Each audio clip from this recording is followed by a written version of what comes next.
Hello, everyone. It's Cheryl Millett here, live at 5 on Facebook every Monday.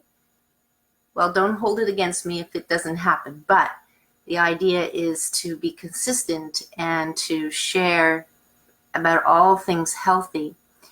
And there's definitely more than just, simple information here, let alone there's probably a lot of information that can be put out there. So I did finish my blog on Simplify, although after writing the blog on Simplify, hi Howard, I'm going to say it's not that simple, but it is a work in progress. That's like any piece of art that you do when you start someplace. In the case of oil painting, we usually work from the back forward. And the idea is just to start, right? Just to start to simplify. So that's that blog. I'll put that post down below. There's a number of things I want to talk about. One of the things that I'm going to say comes up more and more on the topic of which side do you take? Which side are you on? What position, who do you believe? Those kind of things it's so, I could be fishing for information. I could be asking questions. I could be putting out videos, maybe something, it's a challenge. And it might be to challenge people on either side. What do you think of this? But there's this interesting kind of non-dialogue that kind of starts to happen. Something like,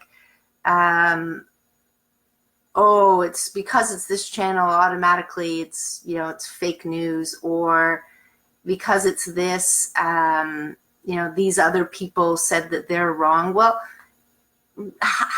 why would you just take the word of people over here and not over here, and why over here and why not over there?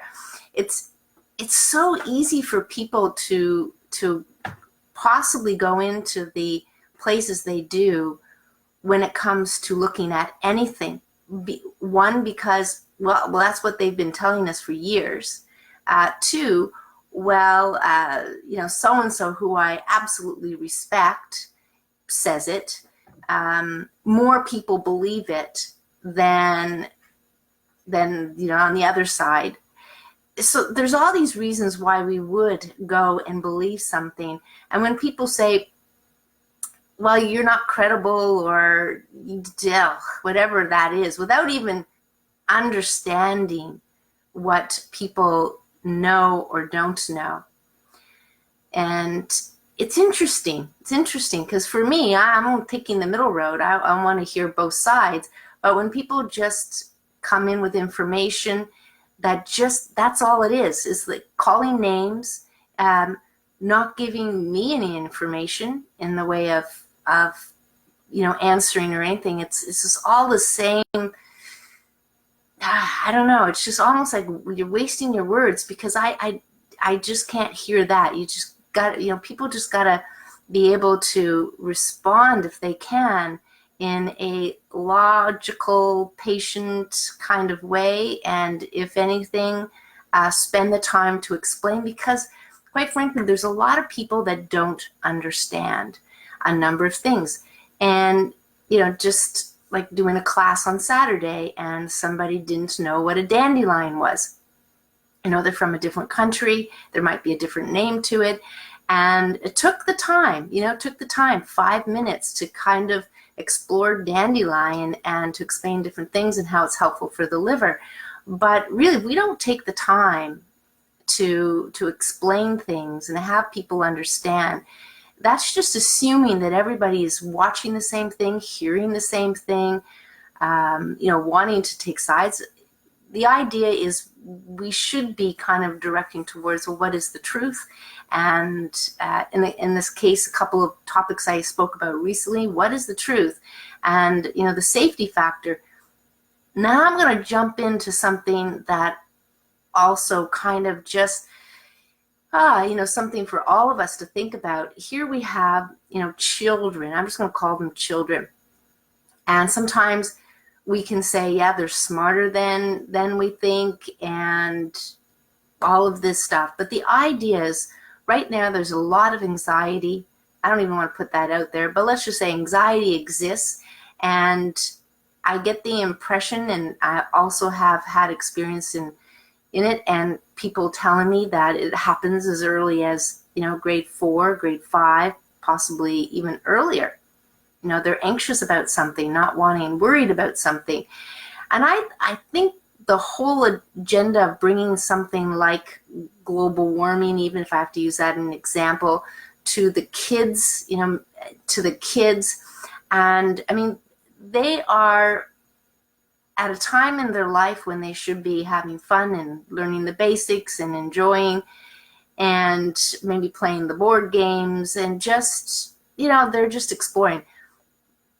But really, to put such a heavy topic, or any heavy topic, that just kind of, because we think they should know, I kind of disagree with that. I mean, obviously it's just not going to be black and white here, but I think the fear that we just put put all that stuff on them, and they're going to be very fearful. Oh, the planet's not going to live until, it's going to die off in 2050 if we don't do things. Like, all of that stuff is not necessarily healthy for the children. And I mean, we can pick and choose, and we can decide how we want to share it, but I think there should be a conversation about it. And I think more and more there should be conversations about things and where they're coming at when it comes to sharing and involving the kids.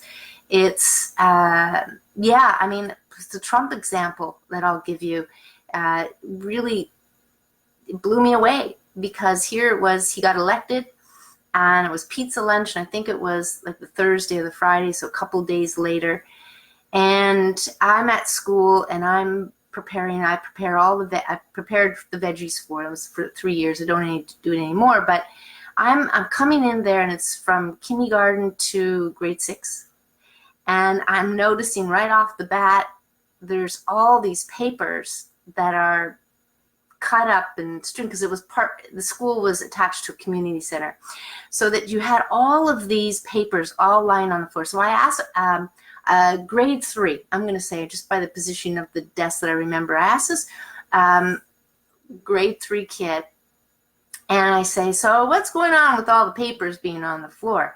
And their response was, we hate Trump.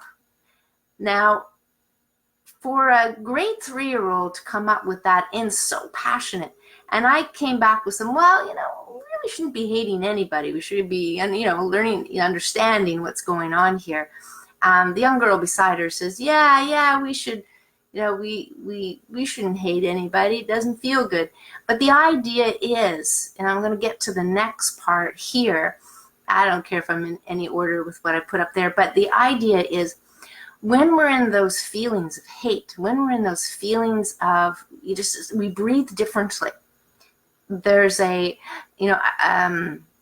more up here in the chest. We might breathe as deeply.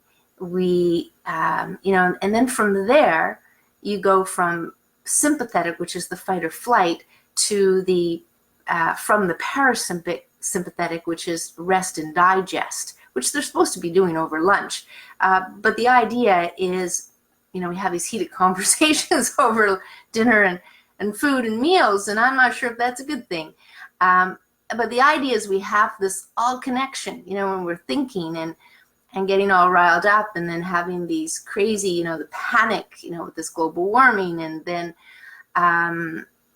so many things that might be cropping up from politics to, issues of all natures. But as I said, for health and safety, but also for our health and safety, I don't think we should panic so much. Or, it's like anything. If somebody just, falls down and faints, the thing they tell you in first aid is don't panic. Don't panic. See if they're breathing. Call 911. So I think in all of these situations that are kind of coming at us, the first thing is to remember is don't panic.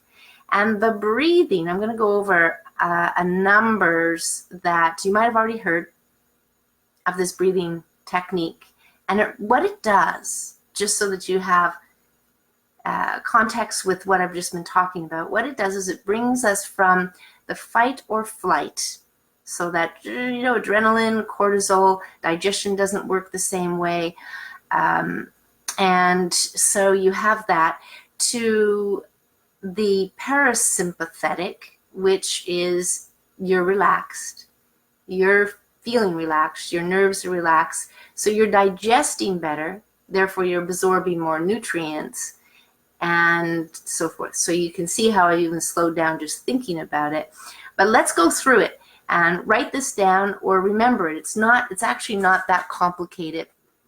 It's really a 3-step process.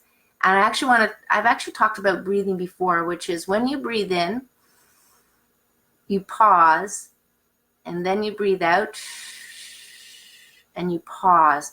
So there's not this hyperventilation that we know quite common, is where everybody says breathe, and you go, and you feel like it's got to be in and out, but that's not natural. So this one's a little bit different, but I'm going to tack on something so that you do have that second pause. So it's really a 4-step thing. And the first one is breathing in. Always breathe in with your nose. Always breathe in, because there's this production of nitric oxide that is produced, and that really helps to open up the lungs there, the finer parts of the lungs, to actually allow the oxygen in. So you breathe in through your nose, and it's really the account of 1, 4, and then 2, and then 1. So, but we're going to times it. So let's just say let's times it by 3. So if we times it by 3, then it's going to inhale 3, and that's the fight or flight kind of scenario. And then we're going to hold it for 12, and then you would exhale. This is where we're getting the relaxation part, the resting part, and that's times 2, so that would be 6. And then at the end, before you start this again, I would take a pause, and I would do it the same as the first one, so 3. So you've got 1, 4, 2, 1. And the idea is to always breathe through your nose, and then you can exhale through your nose or exhale actually out of your mouth. It depends. And if you have any issues with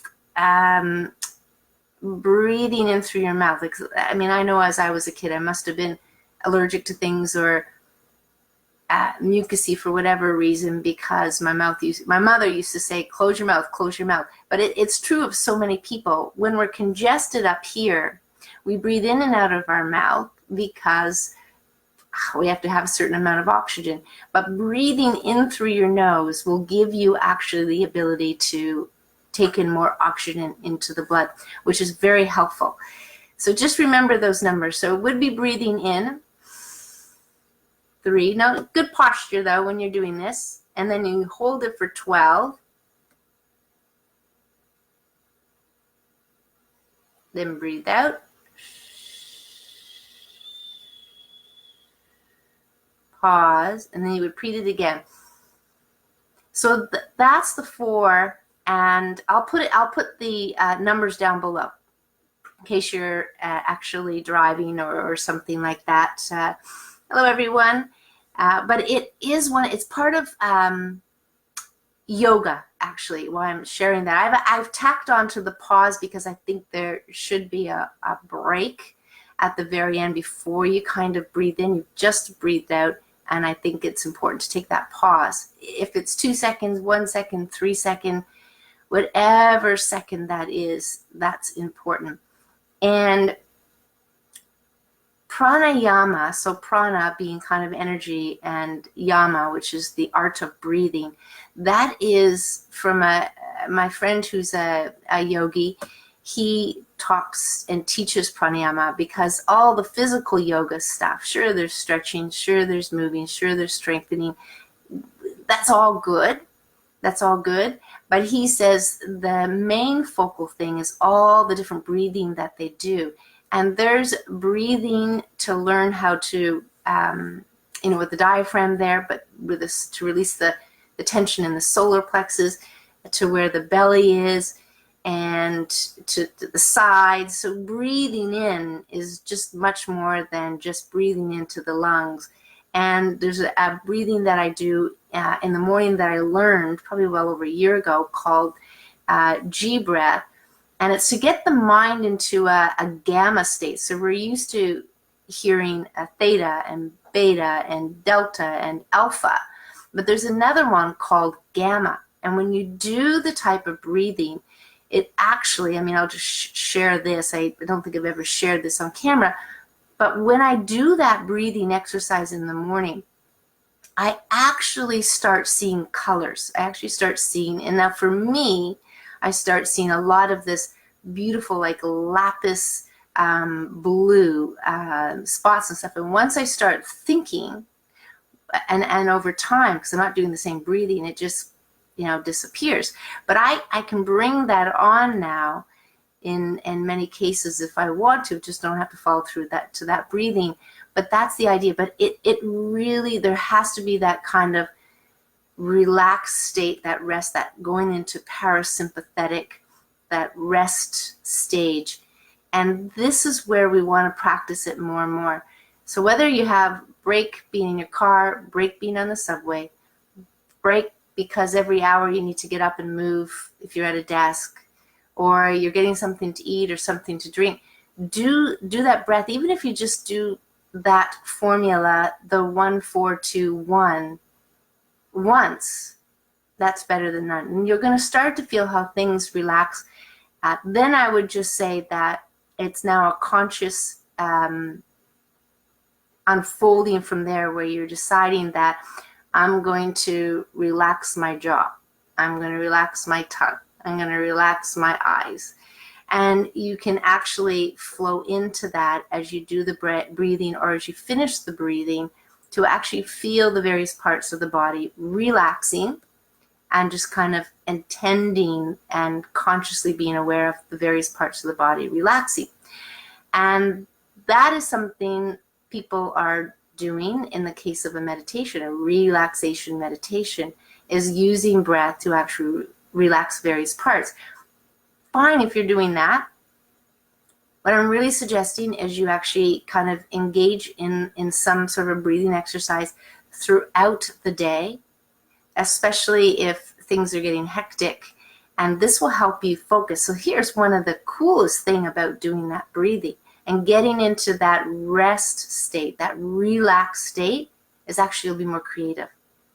So you're kind of in a space now where you can come up with those ideas, be creative, not just creative as in take the brush to the canvas, but problem solving. Think of ideas that, for me it might be songwriting, and for other people it might be different things going on that you have going on. So that kind of idea, because people kind of are familiar with the fact that when you wake up in the morning, you're in that relaxed state, and ideas pop in, or you've solved your problem overnight.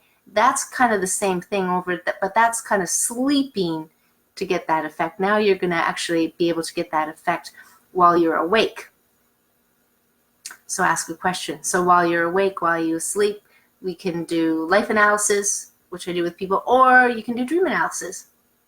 And so while you're awake, you can get information as well as what's kind of going on. And when you sleep, you can actually analyze the dreams to see what's kind of going on, and what feelings and emotions and things like that.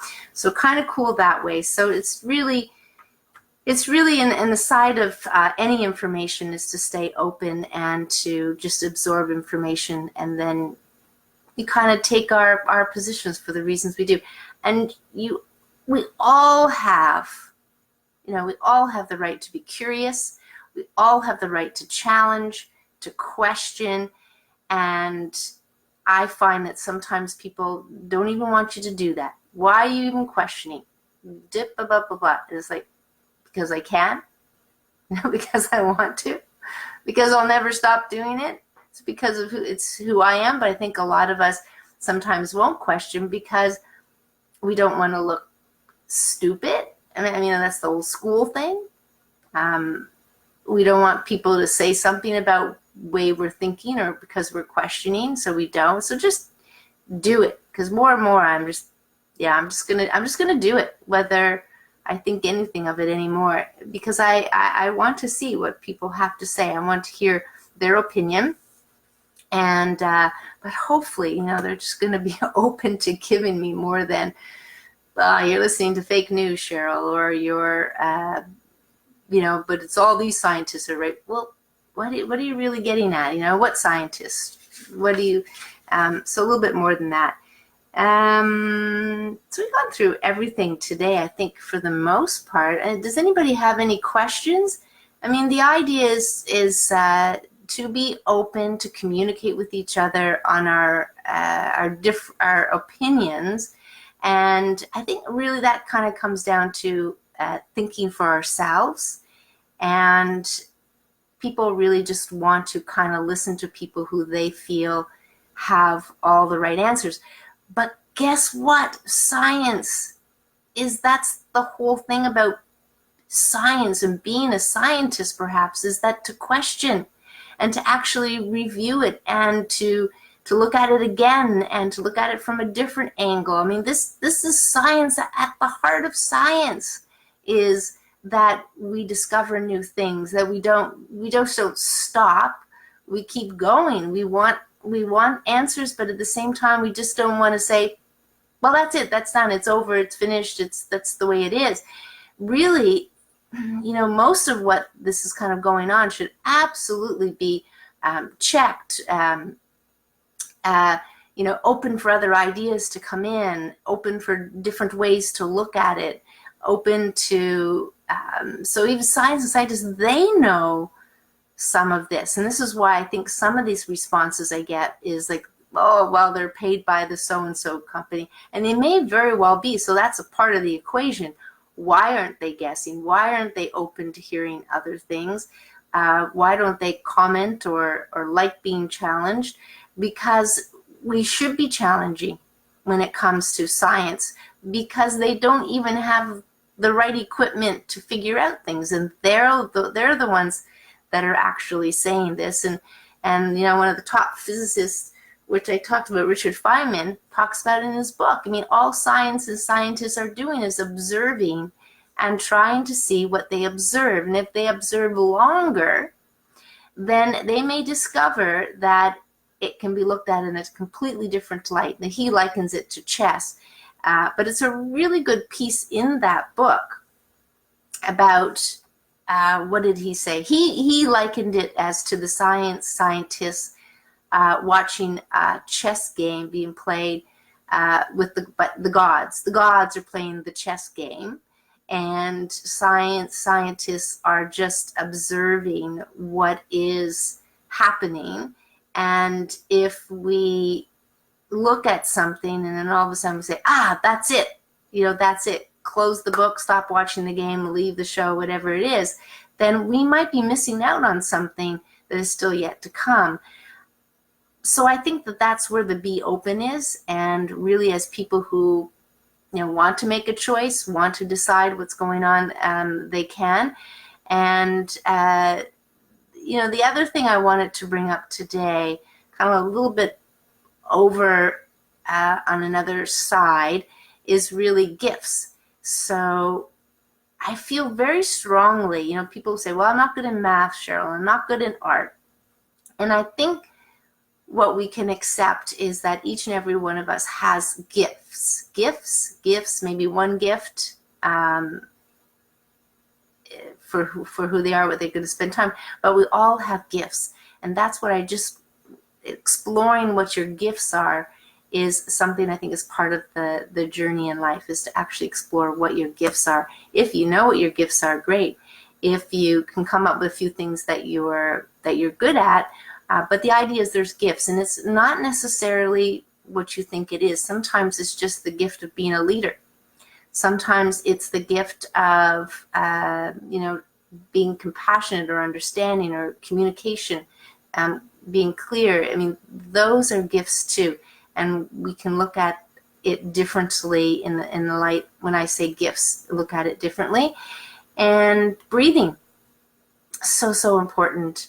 So that number, that formula, I'll just call it as I a 1, a 4, a 2, and a 1. So you're just going to times. So if I pick 3 times, then we're going to breathe in. I'll put it down below, but breathe in for 3, hold for 12, and breathe out for 6, or exhale for 6, and then pause, whatever that pause is. It could be 1, 2, or 3 seconds, but I'd say closer to 2 or 3 seconds. And that you can times it by 4, you can times it by 5, and this is all relation to breath and helping you heal, because when you go into a rest relaxed state, your body is actually having time to, well, detoxify. It's producing healthy hormones, just to kind of interject that. It's not the adrenaline, cortisol, it's the serotonin, the dopamine kind of thing. So we're thinking about repairing the body, good elimination, digestion when you're in that relaxed state. So the breathing, but I'll put that down below. And definitely, so when we think of digesting, body, hormones, body, I think of the brain, less firing. A lot of energy goes into the brain firing, but also what kind of goes into when your brains, your neurons, your trillions of nerves, and this, the signaling that's firing off all the time, is that it puts tension in our body. If we're being chased by a lion, tense, get those legs moving. You can see how that would be a good thing, very good thing. But when you're under stress and you don't have that needed tension in the legs, or needed to kind of run, then what's happening is the body, with all that firing, it's getting tight and tense. And that doesn't help with elimination. It doesn't help with, you can see when, I was doing marathons, that the lactic acid. So when we go and do these exercises and we kind of overdo it, that's more of an extreme, but lactic acid is being built up, and you get this ever tight muscles, but then you get this crazy feeling of soreness and pain from the lactic acid buildup, and that is crazy in itself. So that's kind of like the opposite. I know we're absolutely playing, you're either this or that. You're in parasympathetic or you're in sympathetic. You're going to be one or the other. So where are you most of the day? And of course, with the mind, I talked about that if you are in parasympathetic, your mind is more relaxed. You see your nerves are relaxed, but then creativity and thoughts and problem solving and ideas, and that's going to come out. That's where when the mind is relaxed. But it doesn't need to be like that when you're being chased by a lion. It's just completely survival mode. So you do not need to be thinking about what your next painting is going to be, or what book should I read next, or you're just not, because you're in survival mode. But we don't have the lion anymore. We have the sympathetic fight or flight in our everyday instances when we have so much to do. We have to get things done. You get pressure. You got to pick up the kids. So much to do. I think I've been telling people lately, because their to-do lists are so long, is pick the 1 or 2 things that you need to get done in the day, the absolute 1 or 2 things that you need to get done in the day, and then go from there. You've got the other things on there, but be okay with just getting those 1 or 2 things done in the day, instead of the 5 or 6 or 7 or 8, and it's all kind of lumped into, priority, or it makes you feel like you didn't get anything done. But 1, and you can play with 1. This will give you some patience. Just play with 1. Get 1 thing done every day, and you'll be ahead of the game. 7 days, 1 week later, you've gotten 7 things done. And I think I'm going to sew my clothes tonight. But anyway, that's really what I wanted to come on today, is just talk about those things. And sometimes, the little things kind of all add up. But breathing, so important. I think we can always be reminded. We can use methods to remind ourselves, put notes up, schedule in your alarm or your, and just practice this breathing. Even, I would say, even over your supplements. I'm not saying supplements are bad. not at all. But I'm saying breathing is so key to be in that, that state, that relaxed state, that I would put it over. You have to drink water anyway, and you'll take your supplements and your food anyway. But I'd put it up there. I put it up there before food, before water, those kind of things. But we're going to do them all in a day anyway. I think we forgot about the breathing. So I want to thank everybody for coming on. And it's 30 minutes is really all I want to kind of take up time-wise that way. But any questions, any comments, I hope you practice your breathing and then come on and let us know what kind of came about when you've been doing these breathing exercises, because there's bound to be stuff that's going to unravel if you're breathing and getting into that more rest, relaxed state. So it'd be great to hear from everybody how that is working out. A little bit of homework. It's not a nasty word. This homework is a good thing. But take care, everyone. Best of health. Looking to see if there's any questions, and it's good to see everyone. Debbie, Annette, and Fred, and Howard, and Ira. Hi, and Sarah. Sarah, I hope she doesn't mind me saying this, but Sarah is actually my neighbor in Pottageville, and I babysat her when she was very young. I don't know if she was 2 or 3, but something like that, her and her brother. So it's great. I'm so appreciative of Facebook for that way, because it's been really nice to stay in touch with people, or even reconnect with people over these years. And cousin and Howard I've known for a very long time too as well, from up living in good old Pottageville, if anybody has any clue where Pottageville is. But it's great. Anyway, take care, everyone. Until next week, best of health. Enjoy your week, and happy breathing. Bye for now.